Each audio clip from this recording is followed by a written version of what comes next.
Rodrigo Ambrosio, sou alagoano, estudei arquitetura, design, enfim, todas as áreas criativas que me interessam eu busco mais conhecimento e entender como elas se integram.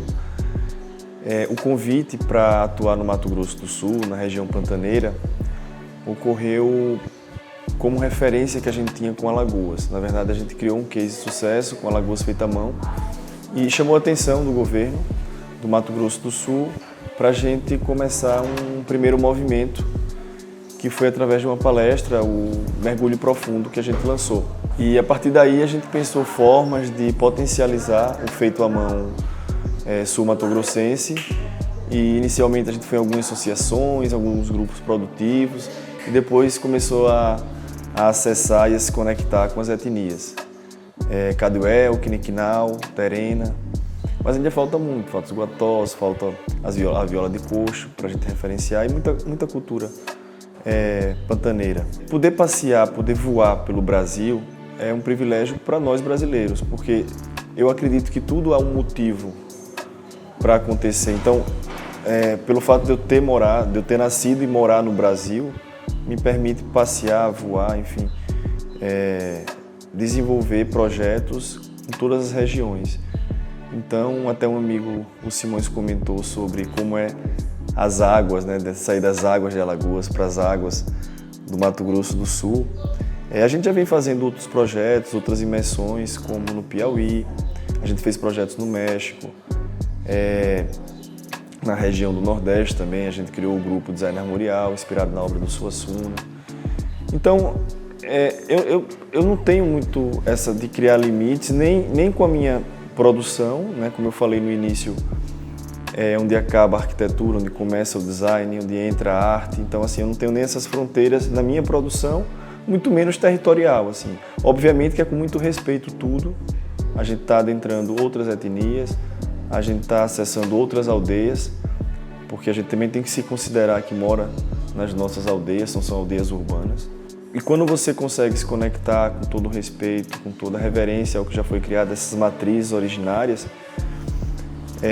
há uma troca muito importante, uma troca muito grande, porque a gente traz um conhecimento contemporâneo, mas a gente aprende muito mais com o que está enraizado no Brasil.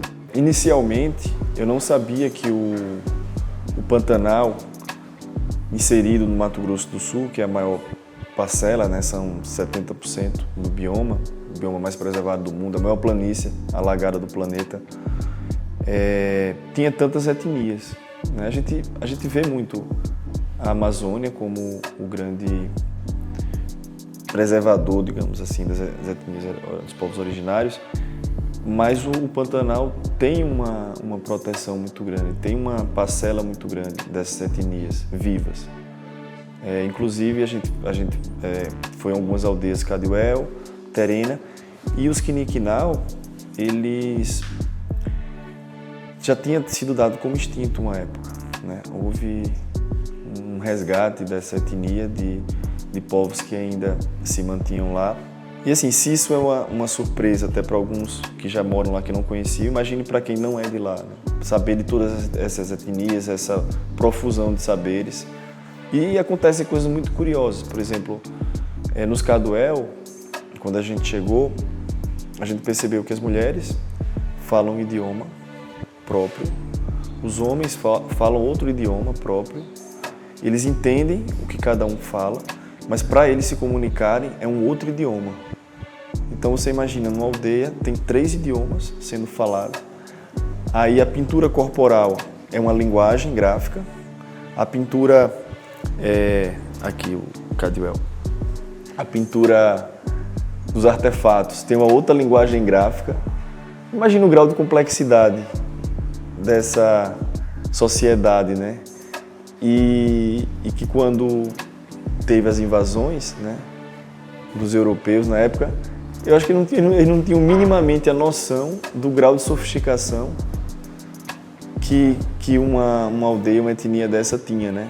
Que para poder explorar taxava como os primitivos, né? E qual é a real evolução, né? Qual é a real sofisticação? Eles conseguem estar integrados na natureza, com toda essa cultura pujante. E o que me surpreendeu não é isso especificamente, porque eu sei de todo o potencial e o que está enraizado que nos alimenta. O que mais me surpreende é o grau de complexidade, assim, muito além assim, do que eu poderia imaginar, né? Eu sabia que tinha uma produção muito interessante, mas vendo o idioma, vendo as relações sociais, vendo a integração com a espiritualidade, e foram, no caso dos Cadiel, os povos que lutaram na Guerra do Paraguai, são conhecidos como os índios cavaleiros. Então, isso são surpresas interessantes. Há várias outras também. A cerâmica terena, por exemplo, é polida ela é polida com uma pedra. Então, você vê um aspecto de vitrificação, né? Mas é a mão, ela faz aquilo manualmente, é polindo. Imagina quanta energia não tem em cada peça, uma a uma ali. Além da cultura, além da matriz originária, além da beleza da própria peça, né? Você tem a força espiritual ali também, em todos os credos. Foram várias surpresas. Uma delas, que é também muito interessante, a Casa do Artesão do Corumbá, é um antigo presídio. E eles transformaram, né, um presídio do início do século XIX, do século XX, eles transformaram em vários ateliês produtivos, várias matérias-primas. Então, uma prisão que prendia, né, que limitava a convivência das pessoas, de grades abertas, ampliando, além da convivência, a criatividade, o poder criativo. E esses artesãos são descendentes, obviamente, das etnias, não são de etnias diretas como os povos que a gente visitou. Então está tudo meio que influenciado. Outra curiosidade também é o Pantanal, o bioma, ele está inserido no coração da América do Sul, é bem no meio. E você vê essas influências da Mata Atlântica, do Chaco Paraguaio, do Cerrado. E essas influências todas faz gerar o maior agrupamento de fauna e flora dos biomas brasileiros, assim. Uma coisa surpreendente. A cada ida que a gente foi podendo vivenciar, eram inúmeras surpresas, ou naturais, ou antropológicas também, das vivências com os povos. A história dos grafismos é muito interessante, porque o único símbolo, por exemplo, Cadiel, ele tem vários significados, o espiral, que é muito forte. Então, é o caramujo, espiralados, que eles chamam, que pode representar a perpetuação, a eternidade, marcação de território. Então, além das linguagens que a gente falou aqui, tem a linguagem gráfica, né, com tanta força, hieroglifos cadiués, digamos assim. A ideia do projeto tem várias ramificações.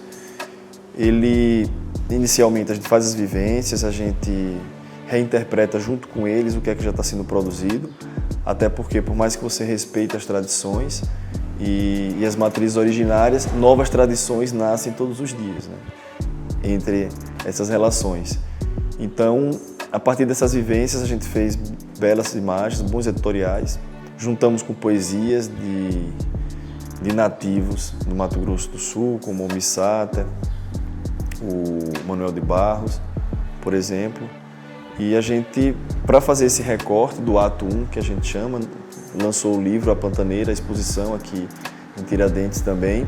E a ideia foi trazer o máximo possível nessa escala temporal, digamos assim, mas sendo um ato continuado. O projeto, ele visa lançar esse olhar de beleza, seja desenvolvendo um produto, fazendo um editorial, apresentando uma exposição, um filme, mas fazendo relações também com o público privado, porque esse projeto é apoiado pelo governo do estado do Mato Grosso do Sul, o SEBRAE também, mas a Cheryl Williams, por exemplo, ela entra para somar, ela entra para co-criar uma coleção chamada Pantaneira de Cores. Então vamos evidenciar as cores do Pantanal. Aí entra a Tapetá também para evidenciar uma das tipologias, a faixa pantaneira. Então vai somatizando esses interesses em elevar propriamente a criatividade e o fazer manual pantaneiro. Para representar todas essas belas frases e imagens que a gente consegue resumir nesse projeto, nesse livro, A Pantaneira, eu estou aqui no altar indígena, que a gente assim batizou, com peças terena, quiniquinal, caduel. E a frase do Manuel de Barros eu acho que resume bem isso. Eu não caminho para o fim, eu caminho para as origens. Eu acho que é isso.